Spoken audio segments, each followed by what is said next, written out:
next 27th question सेना नायक आ रहा है ఇది లింగ బదల్క అంటే లింగము మార్చాలి స్త్రీలింగంలో నుంచి పుంలింగంలో పుంలింగం అయితే స్త్రీలింగంలోకి మార్చాలి ఇది చూడాలి ఫస్ట్ సేనా నాయక్ ఆ రహా హై రహా అని ఉందంటే ఇది పుంలింగంలో ఉంది అని అర్థం పుంలింగ్ అంటే మేల్ జెండర్ ఇది దీన్ని స్త్రీలింగంలోకి మార్చినప్పుడు రహా అనేది రహీగా మారాలా తర్వాత ఇక్కడ సేనా నాయక్ అనేది నాయిక అని మారాలి కాబట్టి సేనా నాయిక ఆ రహీ హై ఎక్కడుందో ఆన్సర్ వెతకాలి అదే స్త్రీలింగంలోకి మార్చినట్లు అనమాట సేనా నాయక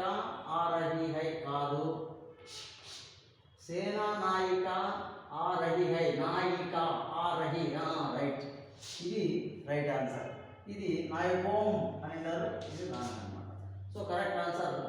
సేనా నాయిక ఆ రహీ హై అది నెక్స్ట్ క్వశ్చన్ 28 టెసీ థామస్ टेसी थॉमस को एक पुरस्कार मिला टेसी थॉमस को एक पुरस्कार मिला అది वचन बदल कर लिखिए वचन మార్చి ఇది टेसी थॉमस को एक पुरस्कार मिला एक అంటే ఒకటే ఒక పురస్కారం వచ్చింది टेसी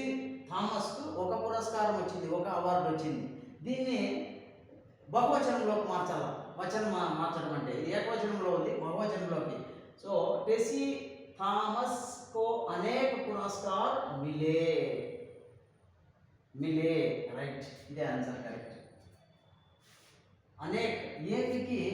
सिंगुलर अनेक प्लूरल एक అంటే ఒకటి అనేక అంటే చాలా అని సో ఇది మన రైట్ ఆన్సర్ ఇది వచనం మార్చి పెట్టడం నెక్స్ట్ 29th अंतरिक्ष यात्रीयान की सहायता से భూమి పర్ ఉతరే దీన్ని భవిష్యత్ కాలంలో మార్చాలి భవిష్యత్ కాలం అంటే ఫ్యూచర్ టెన్స్లో మామూలుగా వెర్బ్ లాస్ట్లో ఎట్లా వస్తుందంటే ఉతర్ అంటే ఉతరేంగే ఈ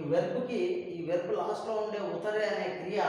మారుతుందన్నమాట అంతే తప్ప ఇంక అన్నీ అట్లా ఉంటాయి సో అంతరిక్ష యాత్రీయానికి సహాయతాసే భూమి పర్ ఉతరే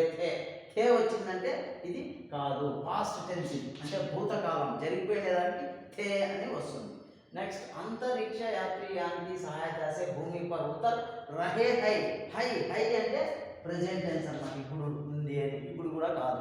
వర్తమాన కాలం వచ్చింది భూతకాలం వచ్చింది జరిగిపోయింది మనకు భవిష్యత్ కాలం కావాలి ఫ్యూచర్లో ఇదిగో అంతరిక్ష యాత్రీయానికి సహాయత సే భూమి పర్ ఉతరేంగే రైట్ ఇది భవిష్యత్ కాలం అన్నమాట ఈ ఆన్సర్ సరిపోతుంది భవిష్యత్ కాలం నెక్స్ట్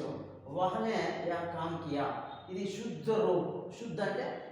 సెంటెన్స్ ఇచ్చిన వాక్యం తప్పు ఉందంట దాన్ని కరెక్ట్ చేస్తే ఎలా వస్తుందో కనిపెట్టండి అని సో వహ్ కామ్ కియా వహ్ నే ఉంది కాబట్టి వహ్ కామ్ కియా యహ మిస్ అయింది కాబట్టి ఇది రాంగ్ ఆన్సర్ నెక్స్ట్ వహ్నే కామ్ కియా వహ్నే వహ్ తర్వాత నే అనేది జనరల్గా రాకూడదు సో ఇది కూడా రాంగే ఉస్నే యహ్ కామ్ కియా ఆయన చేత ఆ పని చేయబడింది రైట్ ఆన్సర్ ఇది ఉస్నే యా కామ్ కియా ఇది శుద్ధ రూప్ సో ఇంతటితో మన హిందీలో ఉన్నటువంటి మోడల్ పేపర్లో క్వశ్చన్ నంబర్ 14 నుంచి 30 వరకు టోటల్ 15 క్వశ్చన్స్కి 15 మార్క్స్ మొత్తం గ్రామర్ విశ్లేషించడం జరిగింది ఇంకా మీరు కామెంట్ చేసినట్లయితే లైక్ చేసినట్లయితే మరింత ఉత్సాహంగా ఎన్నో వీడియోలు చేసి మీ ముందుకు పంపించడానికి నేను ఆసక్తిగా ఉండాలని కోరుకుంటున్నాను దయచేసి ఈ ఛానల్ కొత్తగా చూసేవాళ్ళు ఎవరైనా ఉంటే మా విశ్వం కోచింగ్ ఇన్స్టిట్యూట్ అశోక్ కుమార్ అనే ఛానల్ని సబ్స్క్రైబ్ చేయండి లైక్ చేయండి షేర్ చేయండి థ్యాంక్ యూ వెరీ మచ్